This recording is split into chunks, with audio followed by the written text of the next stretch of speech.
Israel ने किया, बल्कि अमेरिका ने डायरेक्ट हमारे एरिया में जाके 3 के साइट पर अपने जो टॉम हॉक मिसाइल हैं वो गिराए हैं। उसके बाद दूसरे जो हैं बंकर बस्टर गिराए हैं, जो कि अनकॉल फॉर से बहुत अनफेयर था। जब आपने खुद का मुलाकात के लिए मैं 2 हफ्ते दे रहा हूँ, उसके बाद फिर उन्होंने ये कहे कि जब इंस्पेक्टर ने खुद कह दिया कि जी ईरान बिल्कुल न्यूक्लियर वेपन नहीं बना रहा, बल्कि उसको नजदीक भी नहीं है।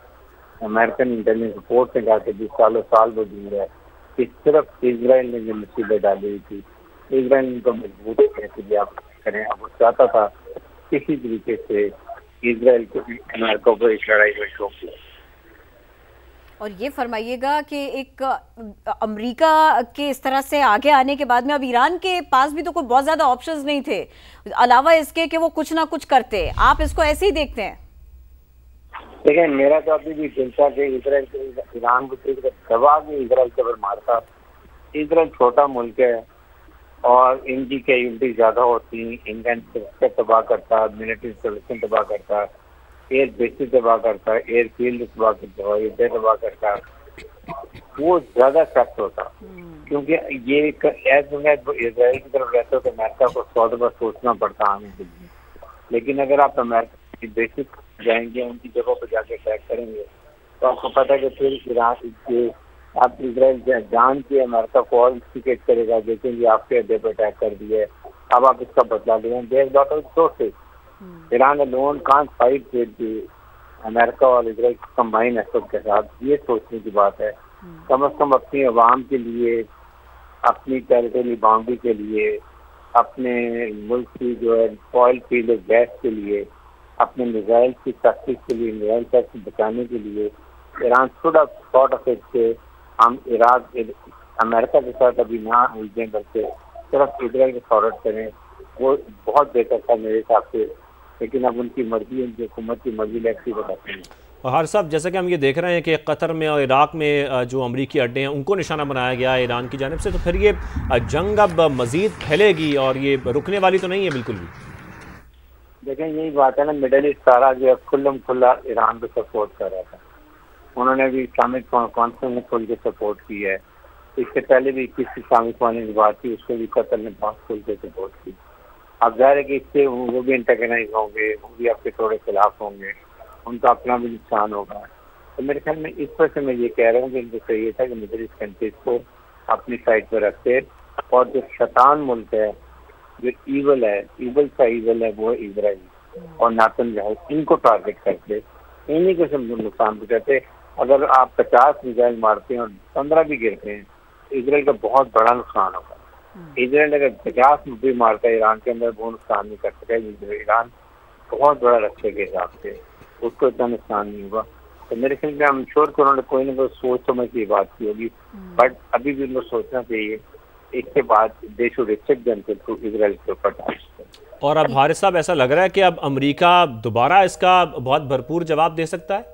सपोर्ट हासिल रही है। अब देखना होगा कि ये मामला आगे बढ़ेगा कैसे, क्योंकि अच्छी सिफारतकारी और अच्छी दिफाई हिकमत अमली की ज़रूरत है। मज़ीद इस सिलसिले में ख़ित्ता मज़ीद आग की तरफ आ रहा है। एक तरफ ईरान इसराइल जंग है, दूसरी तरफ अमेरिका ने अपना वज़न सारा इसराइल की तरफ डाल दिया। और फिर उसके बाद में जो मौजूदा सूरत हाल है उसमें ईरान ने कतर में अमरीकी अड्डों पर मिसाइल दाग दिए। सिर्फ कतर ही नहीं, इराक में भी फ़ज़ा में शोले भी दिखाई दिए। अमरीका आलूदेद एयरबेस पहले खाली कर चुका है, अमरीकी मीडिया ने यह रिपोर्ट किया। ईरानी हमलों के पेश नजर कतर अपनी फजाई हुदूद बंद कर चुका। कतरी हुकूमत ने कई स्कूल्स को बंद रखने का हुक्म पहले ही दे दिया था, अमल भी इसके ऊपर कर लिया गया। ईरान ने कतर में अमरीकी फजाई अड्डे पर 6 मिसाइल दागे, अमरीकी मीडिया ने यह भी रिपोर्ट किया। इसके साथ साथ ये भी जानिए, ईरान ने इराक में भी अमरीकी अहदाफ को निशाना बनाया, उन पर हमला किया। ईरान के कतर और इराक में अमरीकी अड्डों पर हमले, ईरान ने इराक में अमरीकी फौजियों को निशाना बनाया। खबर एजेंसी ने यह भी रिपोर्ट किया, कतर में अमरीकी फौजी अड्डे पर हमले का इल्म है। व्हाइट हाउस ने इस सिलसिले में यह बताया है। बिल्कुल, अमरीकी हुकाम ये कह रहे हैं कि ईरानी हमलों और सूरत हाल का जायजा ले रहे हैं। बहरीन का अपने शहरियों को मोहतात रहने का हुक्म। इसी के साथ साथ ईरानी हमलों के बाद कतर, यूएई और बहरीन में हाई अलर्ट भी कर दिया गया है, जबकि बहरीन ने अपने शहरियों को मोहतात रहने का हुक्म दिया है। अमरीकी हुकाम ये कह रहे हैं कि ईरानी हमलों और सूरत हाल का जायजा ले रहे हैं। कतर में अमरीकी फौजी अड्डे पर हमले का इल्म है, व्हाइट हाउस ये बता रहा है। इसके साथ साथ ईरानी सरकारी टीवी का यह बताना है कि अमरीकी अड्डों के खिलाफ ऑपरेशन बशारत अल फतेह शुरू कर दिया गया है। मुत्तहिदा अरब अमारात ने भी अपनी फजाई हुदूद बंद कर दी है। और जैसा आप व्हाइट हाउस के वर्जन के बारे में बता रहे थे, कतर में अमरीकी फौजी अड्डे पर हमले का इल्म है। व्हाइट हाउस की जानिब से यह कहा गया, ईरानी हमलों और सूरत हाल का जायजा ले रहे हैं। अमरीकी हुक्काम इस सिलसिले में ऐसा कह रहे हैं। बहरीन का अपने शहरियों को मोहतात रहने का हुक्म, यह भी हमने आपको बताया। ईरानी हमलों के बाद कतर, यूएई और बहरीन में हाई अलर्ट है। एक तरफ खित्ते की ये सूरत हाल है, दूसरी तरफ व्हाइट हाउस की जानिब से जो कहा गया वो भी समा के नाज़रीन को बता दें। कतर में अमरीकी फौजी अड्डे पर हमले का इल्म है। ईरानी हमलों और सारी की सारी सूरत हाल का जायजा ले रहे हैं। व्हाइट हाउस की जानिब से कहा गया, अमरीकी हुक्काम इस सिलसिले में ऐसा बता रहे हैं। ईरान ने ऑपरेशन लॉन्च कर दिया। ईरान ने कतर में अमरीकी अड्डों पर मिसाइल दागे, फजा में शोले दिखाई दिए। वीडियो आपके सामने है, समा के नाज़रीन देख रहे हैं। अमरीका अल-उदैद एयरबेस खाली कर चुका, अमरीकी मीडिया ने बताया। ईरानी हमलों के पेश नजर कतर अपनी फजाई हुदूद बंद कर चुका। कतर, यूएई वो ममालिक है जिन्होंने फजाई हुदूद को बंद किया है। कतरी हुकूमत ने स्कूल्स को बंद रखा जाए ऐसा भी हुक्म दिया। ईरान ने कतर में अमरीकी फजाई अड्डे पर 6 मिसाइल दागे, अमरीकी मीडिया ने रिपोर्ट किया। ईरान ने इराक में भी अमरीकी अहदाफ को निशाना बनाया, उन पर हमला किया। ईरान के कतर और इराक में अमरीकी अड्डों पर हमले। ईरान ने इराक में अमरीकी फौजियों को निशाना बनाया, खबर एजेंसी ने बताया। ईरानी हमलों के बाद कतर में मिसाइल डिफेंस सिस्टम फाल। अमरीकी अड्डों के खिलाफ ऑपरेशन बशारत अल फतेह शुरू कर दिया गया, ईरानी सरकारी टीवी ने बताया। मुत्तहिदा अरब अमारात ने भी अपनी फजाई हुदूद को बंद किया, ऐसी खबरें भी आई। और सारी की सारी सूरत हाल में व्हाइट हाउस का बयान भी सामने आया, उनका वर्जन भी सामने आया। कतर में अमरीकी फौजी अड्डों पर हमले का इल्म है। ईरानी हमलों और सूरत हाल का जायजा ले रहे हैं, व्हाइट हाउस हुक्काम ने बताया, अमरीकी हुक्काम ने बताया। और इसके साथ साथ आपको बता दें, कतर और यूएई ही नहीं, ईरानी हमलों के बाद तो इस सब के साथ साथ यानी कतर और यूएई के साथ साथ बहरीन, यहां पर भी हाई अलर्ट है। कुछ ऐसी सूरत हाल देखने को मिल रही है। बिल्कुल, ये सूरत हाल जो यहां तक पहुंची है, हमने ये भी देखा कि ईरान मुसलसल ये कहता रहा कि अगर हमले जारी रहेंगे तो मुज़ाकरात नहीं हो सकते। और फिर हमने ये भी देखा कि पहले अमेरिका ने हमला किया जौहरी तंसीबात पर, फॉर्दो न्यूक्लियर प्लांट पर ईरान के, और उसके बाद इसराइल ने भी अपने हमले जारी रखे। ऐसे में ईरान मुसलसल यही कहता रहा कि अगर हमले जारी रहेंगे तो मुज़ाकरात नहीं हो सकते। और जब उनके जौहरी प्लांट पर, जौहरी तंसीबात पर हमले कर दिए गए अमेरिका की जानिब से, तो फिर ईरान ने यह ऐलान किया कि अब हम इसका भरपूर जवाब देंगे, सख्त जवाब देंगे। अमेरिका हमारे सख्त जवाब का इंतजार करे। और आज हम ये देख रहे हैं कि ईरान ने इसका भरपूर जवाब दिया है और जो अमेरिकी अड्डे हैं उनको निशाना बनाया है। Senior rank person Talat Hussain साहब में ज्वाइन कर चुके हैं। तलत साहब, ईरान ने आखिरकार ये जवाब अमेरिका को दे दिया, जिस जवाब की वो बात कर रहे थे, जिस सख्त जवाब की वो बात कर रहे थे। लेकिन अब हम यही जानना चाह रहे हैं कि अब ये जो जंग है ये किस तरफ बढ़ रही है, किस हद तक फैल सकती है? देखिए, ईरान की तरफ से पैगाम बड़ा वाज़ेह है कि अगर हमने कुछ कहा है तो हमने वो कर दिखाना है। जब उनके सुप्रीम लीडर की तरफ से कहा गया था कि हम इसका जवाब देंगे और सख्त जवाब देंगे, तो उन्होंने अपनी ऑप्शंस बहुत महदूद कर दी। अब जवाब तो उन्होंने दे दिया, लेकिन इसके बाद जो रद्द-ए-अमल है वो इससे भी ज़्यादा खतरनाक हो सकता है। पहली बात यह है कि अमेरिका के सदर की तरफ से ये कह दिया गया था कि अगर हमारे किसी इत्तेहादी या हमारे किसी असासे को कोई जख्म पहुंची तो हम आप पर इससे ज़्यादा खौफनाक बमबारी करेंगे। और मैं उसको रूल आउट नहीं करता हूं कि अब अमेरिका की तरफ से जवाब जो है अगले चंद घंटों में अमलन आ जाए, अगर ये हमला ईरान की तरफ से ख़त्म होता है। दूसरा जो इसका बड़ा मसला है कि जो इत्तेहादी जिनके यहाँ पर एयर बेसिस हैं वो OIC के मेंबरान भी हैं और वो ईरान को इसराइल के मामले पर लफ्जी ही सही सपोर्ट करते रहे हैं। तो अब जब उनकी एयर स्पेस वायलेट होते हुए, उनकी सॉवरेनिटी वायलेट होते हुए अमेरिकी अड्डों पर जब मिसाइल लगते हैं तो वो भी इस तमाम जंग की पार्टी बन जाते हैं।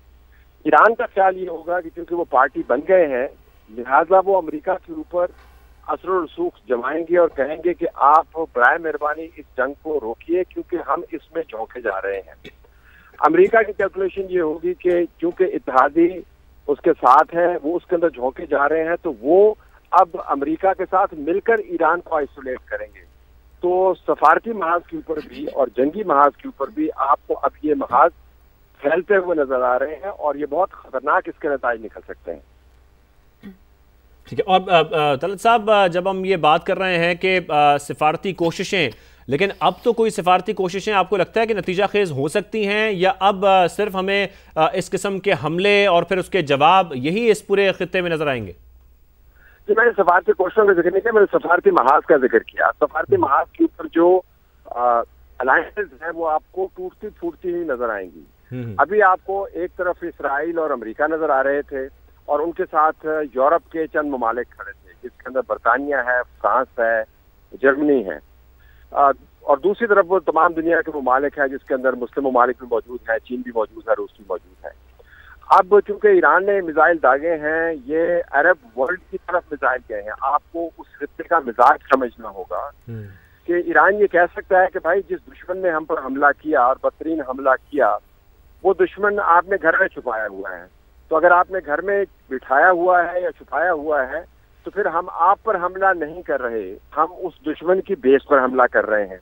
और इन बेसिस में से जिस किसी ने इन बेसिस का या विजिट किया है या उनको इसके बारे में अदराक है, ये अमलन रियासत के अंदर एक रियासत होती है, यहाँ पर आवत जावत, उतरना चढ़ना जहाज का, ये सब के सब अमेरिका के कंट्रोल में है। तो ईरान ये कह सकता है कि बुनियादी तौर पर तो हमने अमेरिका के साथ नबर्द आजमा है, आप इसमें नहीं आते। लेकिन ये आर्गुमेंट मेंटेन करना बहुत मुश्किल हो जाएगा, क्योंकि ये उन ममालिक की सरहदों के अंदर हमले हुए हैं। तो सफारती महाज जो है वो बहुत कॉम्प्लेक्स हो जाता है ईरान के लिए। साथ ये भी देखिए कि अब जो आबनाएं हैं जिसमें से तेल गुजरता है, वो आबनाएं भी ईरान की तरफ से कहा जा रहा है कि वो उसको क्लोज कर सकता है, जिससे मुराद ये है कि उसका असर दुनिया पर तो होगा लेकिन उसका असर चीन के ऊपर भी होगा। तो आप देखते हैं कि जो इसराइल की तरफ से जो शरारत की गई थी, अब उस शरारत के नतायज कहाँ कहाँ तक फैले हुए।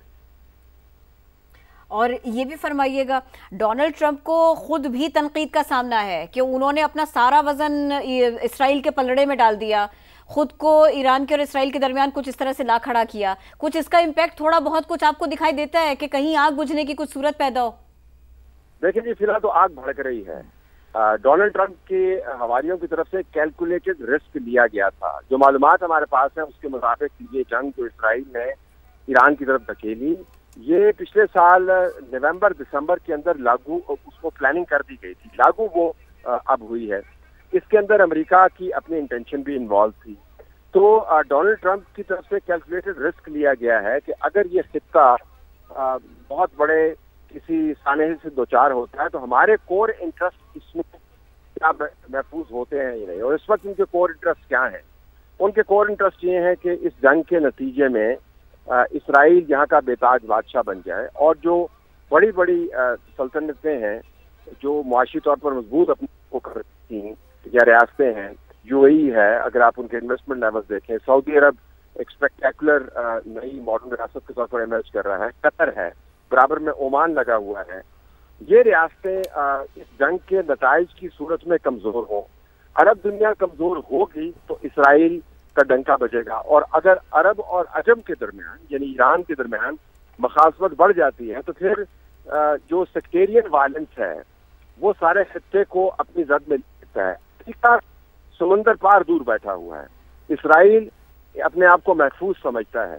तो खौफनाक नताइज तो निकलेंगे कि अमेरिका की अपनी कैलकुलेशन के मुताबिक उन नताइज का असर जो है उन रियासतों के ऊपर होता है जो कमजोर होंगी और इनके नीचे लगेंगी, और साथ बड़ा इसका जो असर पड़ेगा वो चीन के ऊपर पड़ेगा, सीपैक के ऊपर पड़ेगा। चीन की इन इलाकों में बहुत ज्यादा इन्वेस्टमेंट्स हैं, उनके बहुत बड़े बड़े प्लान्स हैं। दरअसल साहब, पाकिस्तान का स्टैंड आप कैसे देख रहे हैं? पाकिस्तान ने, जब हम देख रहे हैं कि कौमी सलामती कमेटी का इजलास हुआ, उसके बाद एलामिया जारी किया गया, पाकिस्तान ने गहरी तशवीश का इजहार किया है, हमलों की मजम्मत की है, हमलों पर तशवीश का इजहार किया, लेकिन अमेरिका का जो नाम है वो नहीं लिया गया, अमेरिका का नाम लेकर मजम्मत नहीं की गई है। देखिए, पाकिस्तान के लिए बहुत एक आप समझें कि तने हुए रस्से के ऊपर पाकिस्तान खड़ा है। अगर आप अमेरिका के नाम का जिक्र करें तो जब स्ट्राइक्स हुई थी तो पाकिस्तान फॉरेन ऑफिस ने उसके ऊपर बड़े वाज़ेह अल्फाज से अमेरिका का नाम लेकर उसको कंडेम किया। आज जो तस्वीर सामने आई है नेशनल सिक्योरिटी कमेटी की, उसके अंदर आपको वो एहतियात नजर आती है जिस एहतियात के जरिए पाकिस्तान ने तने हुए हिस्से पर चलना है। एक तरफ ईरान के खिलाफ ज्यादती हुई है, ईरान के साथ हम खड़े हैं, बड़े लेवल के ऊपर उनके साथ एंगेजमेंट है। दूसरी तरफ अमेरिका है, जिसको हमने प्रेज किया, जिसका जो स्टैंड था हिंदुस्तान के साथ जो जंग हुई, जब उसने जारहियत करने की कोशिश की और मुंह की खाई, उसमें अमेरिका का किरदार बड़ा मुस्बत था। तो अगर नाम मिन्हा करके हम इस जो तंग मोड़ है इसमें से गुजर सकते हैं तो कोई मजायके की बात नहीं है। लेकिन इस वक्त जो सूरत हाल है उसका अहाता नेशनल सिक्योरिटी कमेटी की तसलीज़े नहीं किया, अमूमी बातें की। अब बड़ा मुश्किल हो जाएगा। अब अगर पाकिस्तान के बड़े करीबी जो दोस्त हैं, अगर मैंने अभी देख रहा था खबरों में कि यूएई ने भी एयर स्पेस बंद की है, सऊदी अरब ने भी एयर स्पेस बंद की है। अगर ईरान के मिसाइल जो हैं यूएई और सऊदी अरब की तरफ जाएंगे तो फिर हमें ईरान से मुतल्लक अपना स्टांस जो है उसके ऊपर नजरसानी करनी पड़ेगी। क्या ईरान के बारे में बात करेंगे? एक तरफ सऊदी अरब है, एक तरफ यूएई है, एक तरफ बहरीन है, कतर है, दूसरी तरफ ईरान खड़ा है। तो हमारे लिए बड़ी मुश्किल है। तो मेरे ख्याल में अल्फाज के चुनाव में ज्यादा एहतियात बरती गई, लेकिन इस किस्म के दौर में जब अल्फाज के नताइज निकलते हैं और हर उनको मुख्तलिफ तशरीह के साथ पड़ता है, कोई इतनी अचंभे की बात नहीं। लेकिन दलाल साहब, पाकिस्तान के किरदार की अगर हम बात कर रहे हैं तो क्या पाकिस्तान कोई डीएस्केलेशन के लिए कोशिश कर सकता है? देखिए, ये पाकिस्तान की बस का रोग नहीं है। हमारे बराबर में चीन कितना बड़ा मुल्क है, दुनिया की सबसे बड़ी इकॉनमीज में से एक है, उसका असर रसूख देखें, अमेरिका भी उसका मकरूज है, उसके इंटरेस्ट हमारे इंटरेस्ट के निस्बत बराह रास्त मुतासर हो रहे हैं। सी पैक की जितनी उसने प्लानिंग की थी बराह रास्त मुतासर हो रहा है। 30% एनर्जी जो स्ट्रेट ऑफ हॉर्मुज के अंदर से आती है, जो दुनिया भर की 35% एनर्जी की गुजरगाह है, वो चाइना जाती है। चाइना की इन्वेस्टमेंट्स का मैंने आपसे जिक्र किया, तो चाइना बराह रास्त मुतासर है। लेकिन आप देखिए, चाइनीज भी हमारी तरह बयानात के अलावा कुछ नहीं कर पा रहे। रूस को देखिए, उसको पता है कि अगर यहाँ पर खौफनाक किस्म की मजहबी रेडिकलाइजेशन हुई तो उसका बराह रास्त असर रूस के ऊपर पड़ेगा। लेकिन रूस भी इसके ऊपर आप समझिए जुबान तालू से लगा के बैठा हुआ है। तो हालात इस किस्म के बना दिए गए हैं या बन गए हैं, जिसमें बड़ी बड़ी रियासतें, ज्यादा वसाइल रखने वाली रियासतें, ज्यादा रसूख रखने वाली रियासतें खुद से पीछे हट रही हैं। पाकिस्तान का तो मकसद यही होगा कि हम अपनी दीवार को मजबूत रखें और कहीं ये मामला घूमता हुआ हमारे घर के अंदर ना घुस आए। लेकिन अब बड़ी मुश्किल सूरत हाल है, क्योंकि इसके अंदर एक और मुस्लिम मुल्क की अब सरहद शामिल हो गई है। तो हम इसको कंडेम करेंगे, इसको क्या कहेंगे, ये बड़ा मुश्किल होगा हमारे लिए। हम यही कह सकते हैं कि इसको डीएस्केलेट करें, लेकिन हमारे बस में है कुछ नहीं इस वक्त।